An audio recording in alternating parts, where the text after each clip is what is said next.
Hello tout le monde, j'espère que vous allez bien. On se retrouve aujourd'hui pour une je ne sais pas quantième vidéo où on commande vos habitats. Donc je reçois toujours pas mal de photos et de vidéos, c'est super cool.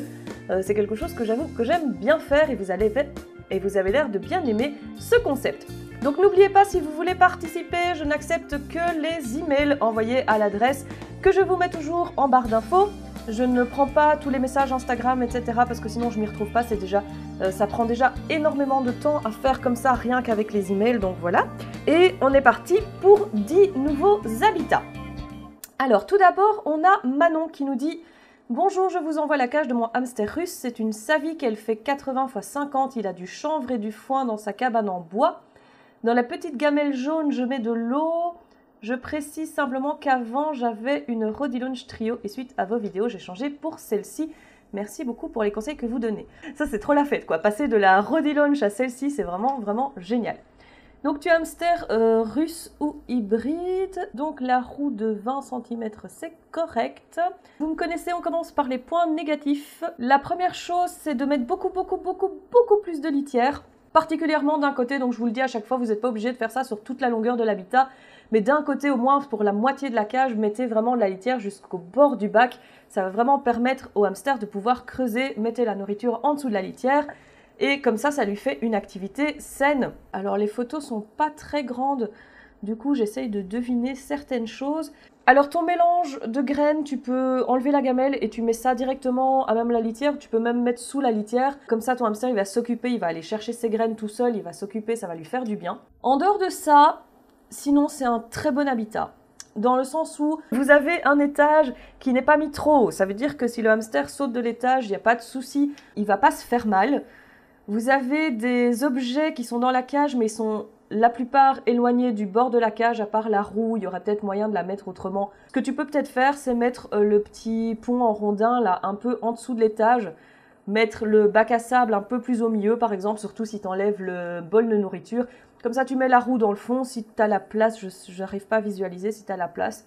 Et ça te permet de dégager complètement l'avant de la cage pour que le hamster puisse courir. Mais voilà, en dehors de ça, pour moi, la cage est très bien. À mon avis, le biberon, il peut remonter un petit peu. Le but, c'est que le hamster, il soit pas plié quand il boive. Donc là, je ne visualise pas à quel point il est mis bas, mais j'ai l'impression qu'il est quand même fort bas. Regarde quand même s'il ne faut pas le remonter un petit peu. Quand tu auras rempli ton bac de litière, tu pourras même le mettre directement vers le bas. Pas besoin de le mettre au niveau de l'étage. Sinon, en dehors de ça, c'est vraiment une cage très bien aménagée. Si tu remets de la litière, alterne avec des couches de foin, ça permettra que les galeries tiennent mieux qu'avec juste du chanvre où ça a tendance à s'écrouler assez vite. Alors ensuite, bonjour Méloli, voici l'habitat de ma petite Opale qui est un hamster nain hybride. Alors c'est une Detolf, une roue Trixie de 20 cm, une grotte pour reptiles qui possède une entrée sur le bas, un petit pont en bois pour passer de la terre à la litière qui ne sert pas à grand chose car elle passe directement au-dessus de la séparation, un tronc d'arbre en bois couvert sous un tapis de mousse, un tronc gris en pierre pour y déposer le sable, un petit pot en verre enfoui sous la litière pour lui faire une cachette. La nourriture est dispersée dans l'habitat pour qu'elle puisse fouiller et son eau est dans la double gamelle. Elle raffole du millet, elle le déchire, le détruit en une nuit. Alors première chose qui me saute aux yeux, c'est que ton humus de coco il est contre le carton, ça veut dire qu'il n'est pas humidifié. Il doit être absolument humidifié. Retenez que l'humus de coco, quand il est sec, il est fort volatile et du coup le hamster peut l'inhaler et ça c'est assez irritant pour les voies respiratoires. Qui plus est, c'est que ça n'a vraiment aucun intérêt pour le hamster. L'intérêt de l'humus de coco, c'est d'avoir une surface qui est différente. C'est vraiment d'avoir cet aspect terre. Ils peuvent creuser dedans, ça tient. C'est vraiment très différent de ce qu'ils ont d'habitude. Donc l'humus doit toujours être humidifié, ça veut dire qu'il doit être dans un récipient qui est isolé du reste et certainement pas contre du carton. Donc là je présume que c'est pas du tout humidifié. Si tu veux un morceau de ta Detolf avec quelque chose de différent, tu peux mettre par exemple des copeaux de coco ou alors tu peux mettre du sable par exemple. Ça marche très bien. Je crois que Rodipet vend de la tourbe aussi spéciale pour hamster qu'on n'est pas obligé d'humidifier, mais l'humus de coco doit impérativement être humide. À part ça, je trouve que c'est un super bel habitat. Donc je suppose que ce qui est à droite est le couvercle. Je le rappelle pour tout le monde, on ne met jamais un habitat sans couvercle. Le hamster risque vraiment de s'échapper, il peut ne pas s'échapper pendant 1 an et d'un coup s'échapper. Vous pouvez très bien ne pas retrouver votre hamster, il peut mourir coincé quelque part, passer dans un trou, dans un mur, voilà, tomber sous les griffes du chat de la maison. Bref, on ne laisse jamais un habitat non couvert, je tiens à le rappeler pour tout le monde parce qu'ici c'est pas évident sur les photos. Sinon donc c'est un très très bel habitat, juste mettre l'humus dans un récipient adapté, c'est top, on a de la mousse, on a une bonne litière, on a de la nourriture dispersée, on a une roue, enfin bref. C'est vraiment top comme habitat, je n'ai aucune idée de la hauteur de la litière parce que toutes les photos sont prises d'au-dessus. Je suppose qu'il y a une bonne quantité de litière, ça a l'air quand même... Quand je vois ce qui reste de place sur le bord, ça a l'air quand même d'être une bonne quantité de litière. Mais je le précise toujours, comme je n'ai pas de visibilité dessus, voilà. Pour moi, c'est un très bel habitat, juste modifié au niveau de l'humus de coco. À part ça, tout est ok. Bonjour, j'aimerais si possible recevoir votre avis sur l'habitat de mon hamster syrien. La cage est une Maxi Duna Multi, donc 99 x 51,5. La litière est de la cellulose. Il possède 2 roues, une grande verticale en bois et une plate. En cachette, il dispose d'un bocal où il fait régulièrement sa toilette et d'un tunnel dans lequel je le trouve souvent en train de faire ses besoins. J'ai toutefois l'impression que je pourrais rajouter des choses sans savoir exactement quoi. Alors, première chose évidente, j'ai l'impression de vous dire ça à chaque fois. Là, je sais que vous m'avez tous envoyé vos emails à peu près en même temps, donc probablement que depuis le temps, vous avez, j'espère, changé les choses, mais j'ai l'impression de commencer à chaque fois par ça, il n'y a pas assez de litière. Le hamster, ça creuse, donc il faut... En plus, là, tu as un habitat qui est en plexi, donc tu peux vraiment te faire plaisir. Donc du côté droit de ton habitat, tu vas remplir de litière jusqu'au-dessus du bac coloré. Et côté gauche, tu peux laisser un petit peu plus bas, histoire que la roue ne touche pas le dessus, évidemment. La roue plate, tu l'enlèves, déjà parce qu'elle est beaucoup trop petite pour un hamster syrien. Et deuxièmement, parce que les roues plates, c'est pas génial pour le dos. Alors, on conseille, si vous les avez vraiment, de les mettre en sortie, par exemple, si le hamster veut l'utiliser. Mais honnêtement, pour moi, c'est vraiment pas des bonnes roues. La roue en bois, j'espère qu'elle fait bien 28 cm et pas 20 ou 22. Parce que vu que ton habitat en fait dans les 30, j'ai un grand doute que ce soit la bonne taille de roue. Ça, il faudrait regarder. Important, le coton pour hamster que tu as dans la maison, c'est dangereux. Ça provoque des garrots, ça peut tuer ton hamster, ça peut lui couper une patte, enfin bref. Ça, tu l'enlèves immédiatement. Et donc, voilà. Sinon, on a un habitat qui est bien spacieux. Je ne sais pas du tout où est son point d'eau. Alors, on ne voit pas le point d'eau, donc je ne sais pas si tu lui mets un biberon en plus ou s'il a une coupelle, mais il faut absolument un point d'eau, bien entendu. La cellulose, je ne sais pas si tu es au Canada, parce qu'en général, c'est les Canadiens qui utilisent ça. Si tu es par chez nous, il faut absolument que tu aies une autre litière en plus, parce que c'est pas suffisant, c'est trop mou. Le hamster a du mal à se déplacer dessus. Donc, idéalement, du chanvre ou du lin, tu peux garder la cellulose pour mettre dans un bout de la cage ou dans sa maison, etc. Mais plutôt, globalement, mettre une litière un peu plus compacte, un petit peu plus dure. Si tu es au Canada, il y a de la litière de... J'ai déjà oublié depuis la dernière vidéo. Du tremble, voilà, de la litière de tremble que tu peux trouver et qui fera très bien l'affaire aussi. La cellulose, il vaut mieux vraiment garder ça uniquement pour le nid. Comme ça, tu remplaceras le coton qui est dangereux. Donc voilà, vérifiez la taille de la roue pour hamster syrien, c'est 28 cm minimum. Enlevez le disque, rajoutez beaucoup de litière d'un côté. Il n'y a pas besoin de rajouter spécialement des accessoires, c'est vraiment pas nécessaire. Le truc, c'est que le hamster, il doit creuser avant tout. Et donc, vraiment d'abord mettre l'accent là-dessus, lui mettre beaucoup de litière. Le bocal en verre n'est pas nécessaire, à moins que tu lui mettes du sable dedans. Mais sinon, c'est vraiment pas nécessaire du tout. Le but, c'est pas d'encombrer la cage, surtout pas. Le but, c'est vraiment de lui donner la possibilité de faire ses fonctions premières, c'est-à-dire creuser et aller fouiller pour aller chercher sa nourriture. Beaucoup plus de foin, beaucoup plus de foin. Ça va permettre qu'il puisse trier, qu'il puisse farfouiller, qu'il puisse manger les brins qui l'intéressent, ramener le reste dans son nid, etc. Alors ensuite, nous avons « Bonjour, voici les photos de mes cages, ce sont des Syriens. Une femelle crème dans l'aquarium et un mâle dans l'autre. Je précise que le haut et le bas de la cage du mâle étaient identiques à la base, sauf qu'il a mangé le bois. Oui, comme tous les hamsters syriens. Ok, la cage du mâle fait 30 sur 70, donc ça c'est beaucoup trop petit. Et la cage de la femelle fait 100 sur 50. Je ne vais pas commenter l'habitat de ton mâle parce que ça ne ressemble à rien, que c'est beaucoup trop petit. C'est pas possible, le tuyau déjà est beaucoup trop petit, donc la roue est trop petite, enfin bref, voilà. Je vais commenter déjà l'aquarium de ta femelle. D'une part, j'espère qu'il possède un couvercle parce que c'est absolument impératif. D'autre part, les tuyaux que tu utilises, c'est trop petit pour du hamster syrien. Alors c'est possible que tu aies du hamster syrien d'animalerie qui soit fort petit. Peu importe, le hamster, s'il remplit ses abajoues, il peut rester coincé, on l'a vu. Ça peut frotter au niveau de l'abajoue, il peut s'ouvrir, enfin bref, c'est non. Non. Il n'a pas besoin de tuyaux, le hamster. C'est lui qui creuse des galeries, donc il n'a vraiment pas besoin de tuyaux. Ça, c'est pas nécessaire du tout. La roue que tu as, j'espère que c'est du 30 cm ou du 28 cm, mais j'ai pas l'impression. La maison que tu as, j'ai l'impression qu'elle est trop petite aussi. Tout est adapté à des hamsters nains, en fait. Il va vraiment falloir que tu regardes à tes accessoires et que tu changes.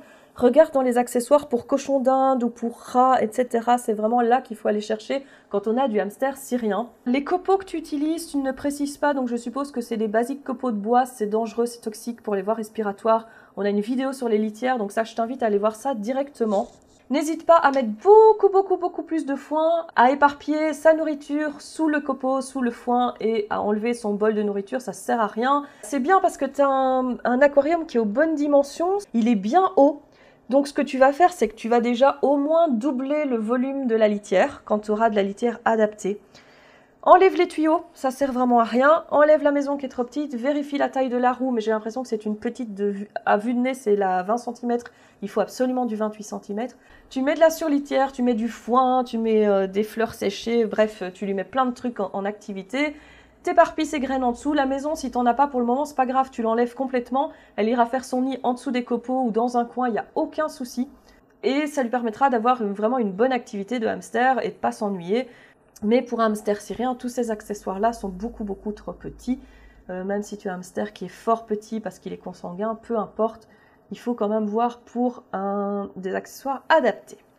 Alors, ensuite, voici une photo de l'habitat de mon hamster syrien. Le mâle est aussi vide que l'habitat. Alors, les dimensions de l'habitat, ça a l'air d'être une Samla de chez Ikea. Donc ça, c'est top. On a les bonnes dimensions. Je ne vois pas ce que c'est comme litière. Si c'est des copeaux de bois classiques, c'est toxique. Il faudra changer. On a beaucoup de foin, ça c'est bien aussi. Par contre, clairement, ça manque de choses. Il faut impérativement au moins un abri et une roue.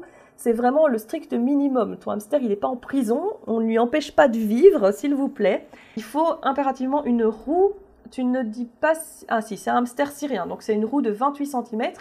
Il faut lui faire un couvercle grillagé au-dessus et rajouter de la litière, histoire qu'il ait beaucoup de place pour creuser. À défaut d'avoir un abri pour le moment, déjà, s'il a 20 bons centimètres de litière, au moins d'un côté de la cage, ça lui permettra de se cacher et de ne pas stresser parce qu'il n'a rien au-dessus de sa tête. Donc ça, c'est vraiment le strict minimum. Vérifier les copeaux, que ce ne soit pas du résineux, et éparpiller du mélange un petit peu partout. Mais vraiment, il va falloir agrémenter un petit peu cet habitat parce que là, c'est triste quand même pour le hamster. Et surtout, mettre un couvercle. C'est vraiment important. Ensuite, on a Kouro Marmotte qui nous dit « Coucou, avant de vous présenter ma cage, je voulais vous dire que vos vidéos m'ont énormément aidé et que je vous trouve super dans votre personnalité et façon de faire. Merci beaucoup. » Donc voici la cage de Milkou hamster syrien, c'est une Alexander Skyline. Alors il y a de la litière de chanvre et des mouchoirs, une roue de 28 cm. Je n'ai pas trouvé plus grand, mais je suis preneuse si vous avez un site. Plus grand que 28, il y en a sur Rodipet, je crois en avoir vu sur Amazon. Alors, dans le coin avant droit, c'est une maisonnette qui fait office d'étage. Sous l'étage se trouve un bac de sable à chinchilla et un pot en céramique. Au milieu, il y a un pont en bois enfoui et un pont pour monter. Une tranche de louffa et un carreau de carrelage sur l'étage qui servait pendant les canicules. Une grosse branche recouverte de foin. Dans la gamelle se trouve un mélange de graines maison et votre recette de friandises. Pour l'eau, je propose toujours gamelle et biberon. Je sais que la cage peut sembler surchargée, mais c'est la seule méthode que j'ai trouvée pour qu'elle ne ronge pas ses barreaux. J'ai l'impression que plus il y a de trucs, moins elle s'ennuie. Alors, oui, non, c'est possible, hein. Il y a des hamsters qui clairement ont besoin de beaucoup courir, il y a des hamsters qui ont besoin de plus découvrir, explorer, etc. Donc si ton hamster arrête de ronger les barreaux quand tu lui mets beaucoup d'activité, n'hésite pas évidemment à vous... Il faut vraiment toujours s'adapter en fonction de ces animaux et donc propose-lui effectivement beaucoup de choses. N'hésite pas aussi à avoir par exemple un stock d'accessoires différents et chaque fois que tu fais l'habitat, tu changes les accessoires comme ça, elle a chaque fois l'impression d'avoir du nouveau et ça c'est top pour eux aussi. Alors on a une Alexander, ça c'est vraiment très bien au niveau des dimensions. Donc on a une roue de 28 cm, on a la maison d'angle, on a l'étage, on a des ponts, on a du foin, on a de la litière quasiment à ras-bord. Dieu merci, il y en a qui le font. On a des lamelles de mouchoirs. En fait, c'est vraiment super varié comme habitat, c'est vraiment top. J'ai pas grand-chose à redire. Si tu vois vraiment qu'elle ne court pas et qu'elle n'utilise pas les bords de sa cage, tu peux laisser comme ça. Sinon, n'hésite pas à essayer d'écarter un petit peu la maison. Je vois pas si elle est contre le grillage ou pas. Mais tu peux essayer d'écarter un petit peu la maison, quelle est la place pour passer aussi derrière et ça lui permet d'avoir une longue surface aussi de course entre guillemets. Tu peux aussi essayer tout ce qui est surlitière. Si tu mets une bonne couche de surlitière, les hamsters du coup ils farfouillent, ils cherchent un peu ce qui les intéresse, ils trient, ils prennent des trucs pour le nid, ils prennent des trucs pour manger plus tard, etc. Et si c'est un hamster qui s'ennuie vite, j'avoue que pour moi les surlitières c'est quelque chose qui fonctionne super bien et que je trouve vraiment génial. Mais voilà, sinon il n'y a vraiment rien à dire, c'est une très belle cage.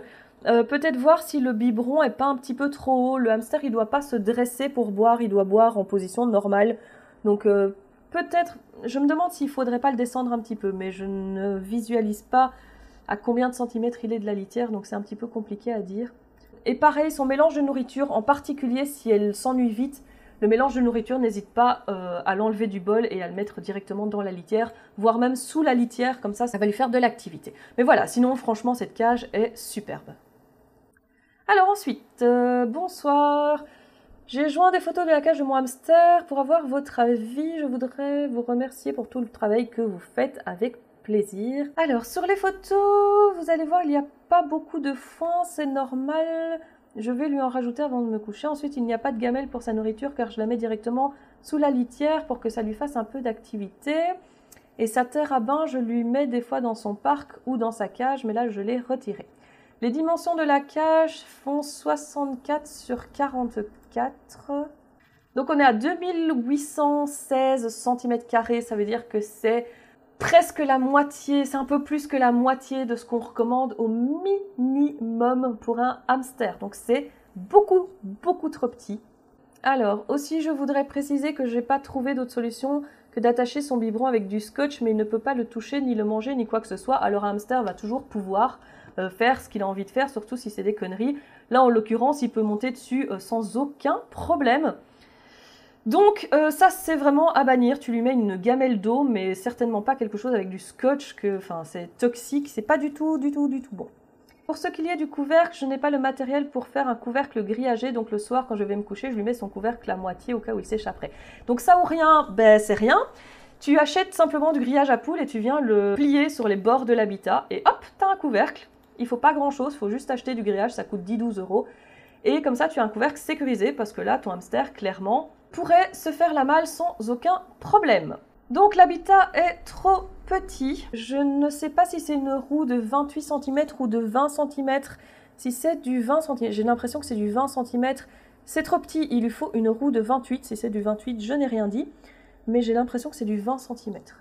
La cage est bien aménagée. C'est-à-dire qu'au niveau des accessoires, c'est pas surchargé. On a ce qu'il faut, on n'a rien de trop, on n'a rien de trop peu. Donc ça c'est top. Par contre, il va falloir que tu rajoutes de la litière. Et encore, on retombe là-dessus, beaucoup de litière. Le hamster, c'est un animal qui creuse. Mettez-vous ça dans la tête, les gens. Le hamster, il le creuse. Donc là, il n'a pas du tout de quoi creuser. C'est pas possible. Il faut lui rajouter au moins le double de litière facilement. En particulier, là, tant que tu n'as pas acheté un habitat adapté, parce que là, il est déjà beaucoup trop petit, il faut impérativement lui rajouter beaucoup de litière. Comme l'habitat est fort petit, il ne faut pas hésiter à rajouter beaucoup plus de foin, de la surlitière, des choses pour l'occuper, parce que oui, mettre les graines dans le fond, c'est déjà bien, mais c'est loin d'être suffisant, surtout dans un habitat qui n'est pas adapté. Donc voilà, il va falloir faire beaucoup plus que ça, et à terme, il faut vraiment lui changer d'habitat. Dans l'immédiat et en urgence, lui mettre un couvercle adapté, parce que quand tu vas rajouter des copeaux, il va se faire la malle en 10 secondes chrono. Donc voilà, et vérifier la taille de la roue et enlever ce scotch, mon Dieu, quelle horreur, et lui mettre une petite gamelle d'eau toute simple en attendant que tu trouves un meilleur système. Alors, bonjour, je m'appelle Raphaël, je viens du Québec. Voici ma bin cage de mon jeune hamster syrien Théo. Elle fait 67 sur 40, litière copeaux de tremble, plus litière de papier, plus foin, roue 20 cm, je sais que c'est trop petit pour un syrien, mais il est encore jeune et je compte la changer pour plus grand. Alors, première chose, on est à 2680 cm², c'est-à-dire un tout petit peu plus que la moitié du minimum qui est demandé pour un hamster. Donc c'est vraiment...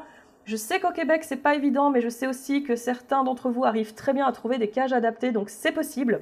Pour un hamster, il grandit dans un habitat qui est trop petit. En plus, vous vous dites, le hamster, il est encore petit. Oui, mais quand ils sont bébés, c'est à ce moment-là qu'ils ont le plus d'énergie. Pensez aux bébés chats, aux bébés chiens. C'est à ce moment-là qu'ils sont bourrés d'énergie, qu'ils font plein de choses. Quand ils vieillissent, bon, un hamster qui a passé 2 ans et qui a un habitat qui n'est pas adapté, c'est beaucoup moins grave qu'un jeune hamster qui a un habitat pas adapté. Le jeune hamster, il doit se contenter, alors qu'il est plein d'énergie, il doit se contenter d'un truc qui fait à peine la moitié de la taille minimum pour qu'il soit bien dans ses pattes. Donc non, c'est pas parce que c'est un bébé qu'il faut lui mettre n'importe quoi. Ça, je suis pas d'accord. Alors, en dehors de ça, c'est top que tu aies trouvé du copeau de tremble. Ils ont l'air quand même bien sympas. Parce que du coup, j'en ai jamais vu en vrai. Nous, on n'a pas ça du tout, le tremble. Donc on a un passage sur le côté pour que le hamster puisse passer, ça c'est bien. Attention au pont mis à la verticale, le hamster peut vite se coincer une patte dedans, la patte se casse, enfin bref, tu peux avoir beaucoup de problèmes. Donc au besoin, tu mets juste un morceau de carton où il n'y a pas d'encre dessus, ça ne posera pas de souci. Les boules en osier, j'espère que c'est des spéciales pour rongeurs parce qu'il y a de la peinture dessus. Si c'est des boules que tu as trouvées en déco, il faut les enlever impérativement parce que la peinture va être toxique quand il va les ronger. La roue est à changer parce que là il est en croissance et en plus tu vas lui abîmer le dos à le mettre dans une roue trop petite. Donc vraiment, il faut impérativement la changer. Et alors, n'hésite pas, la nourriture, à l'éparpiller dans son habitat aussi. Ça lui fera une bonne activité. En dehors de ça, on a un habitat qui est bien aménagé.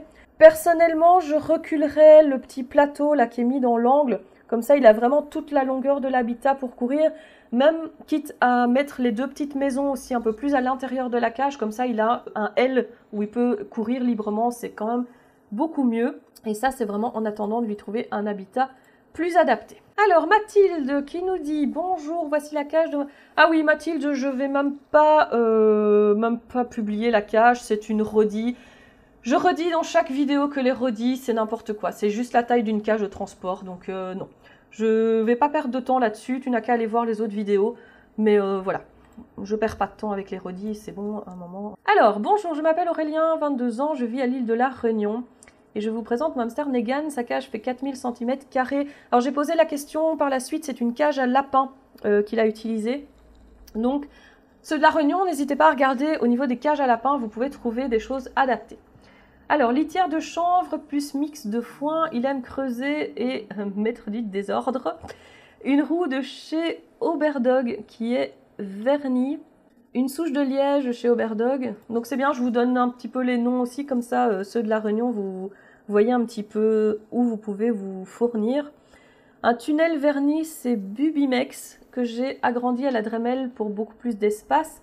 Et des ponts également de chez Bubimex, donc aussi vernis. Une bonbonnière de sable à chinchilla, une maison que j'ai fabriquée moi-même et vernie. Je le nourris exclusivement avec la nourriture de chez JR Farm, les seules de qualité qu'on puisse trouver chez nous. Ah oui, j'en profite pour dire, parce que je vois que tu me dis Rodipet, Somalia, Zooplus, Amazon ne livre pas chez vous. J'avais partagé ça sur Insta, parce que quelqu'un m'avait posé la question, et j'avais trouvé, en cherchant dans Google, je crois que j'avais cherché Zooplus livraison DomTom. Et en fait, il y a des sociétés qui proposent de relivrer vos colis. Alors je ne sais pas le prix, je ne sais pas ce que ça vaut, etc. Visiblement, les commentaires étaient vachement bons, donc voilà, ça a l'air fiable. Moi, je ne connais pas plus que ça, mais j'avais trouvé ça, et donc je me suis dit que ça valait la peine de vous le partager. Je l'avais partagé sur Insta à l'époque, et j'en profite pour le rappeler. Je ne sais plus du tout comment ça s'appelle, mais n'hésitez pas à faire une recherche là-dessus. Et éventuellement les autres à mettre en commentaire de la vidéo si vous avez la possibilité de vous faire livrer d'une manière ou d'une autre. N'hésitez pas à partager vos bons plans aussi. Alors, cette fameuse cage à lapin. Alors c'est top parce que c'est une cage à lapin, mais c'est des fins barreaux. En fait, elle me fait penser à une cage Marie de Fairplast, mais je ne suis pas sûre. Bref. Donc on a une cage adaptée au niveau des dimensions. On a une roue en bois qui est vernie. Mais en fait, on a une super chouette cage. On a une cage qui est hyper variée au niveau des litières. Donc on a de la litière, on a de la surlitière, on a pas mal de trucs secs, on a du foin, on a du blé, je vois. Enfin bref, ça c'est top. On a des cachettes qui sont différentes les unes des autres. Donc ça aussi c'est bien parce que par exemple l'écorce, c'est intéressant parce qu'elle a une autre texture, une autre structure que les rondins. On a une bonbonnière de sable qui est bien grande, donc ça c'est top pour les hamsters nains. Franchement, j'ai rien à dire en fait. Hein. Franchement, la cage est nickel. J'ai rien à dire. Ouh, j'ai rien à dire.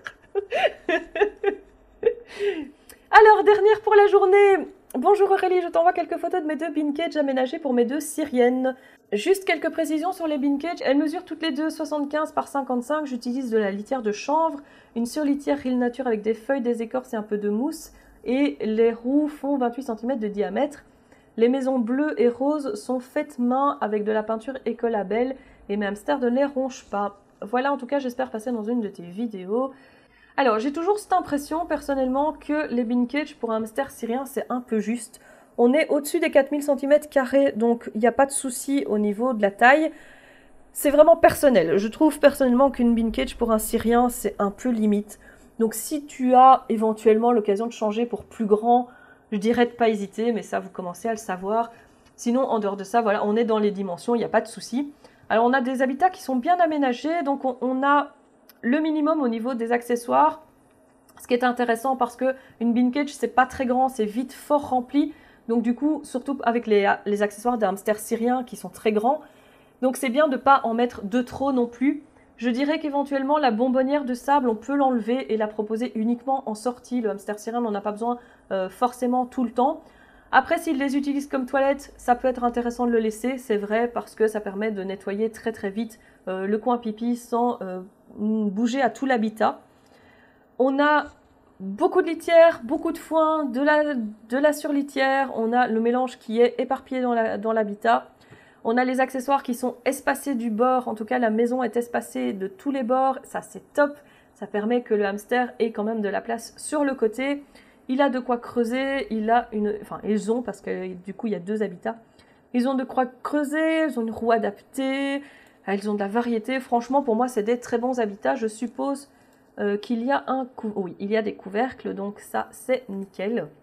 Ah ouais, alors par contre, les trous, je ne sais pas à quoi ils servent. Il y a des trous ronds sur l'avant de ton bac. Fais gaffe, parce qu'avec un hamster syrien, en une nuit, s'il s'attaque à un des trous, il peut être dehors. Donc ça, fais vraiment attention. Mais voilà, sinon, c'est des habitats qui sont bien aménagés. Encore une fois, pour les gens qui hésitent et qui n'ont pas encore acheté, pour un hamster syrien, je trouve que c'est un peu juste. Comme vous le voyez, l'aménagement prend vite beaucoup de place. Mais voilà, sinon, les dimensions sont bonnes. Ce sont des habitats qui sont bien faits, bien aménagés. Il n'y a aucun souci. Voilà, c'est tout pour aujourd'hui. Comme d'habitude, c'est un peu long, mais j'espère que ça vous plaît toujours autant. Pour ceux qui veulent participer, n'hésitez pas à envoyer un mail à l'adresse qui se trouve en barre d'infos. Nous, on se retrouve très vite pour une prochaine vidéo. J'espère que d'ici là, les suivants auront mis plus de litière et ne me présenteront pas des rodis, duo, trio et tout le tralala. On se dit à très vite, n'oubliez pas de liker, de commenter et de vous abonner si ce n'est pas déjà fait. Bye bye tout le monde!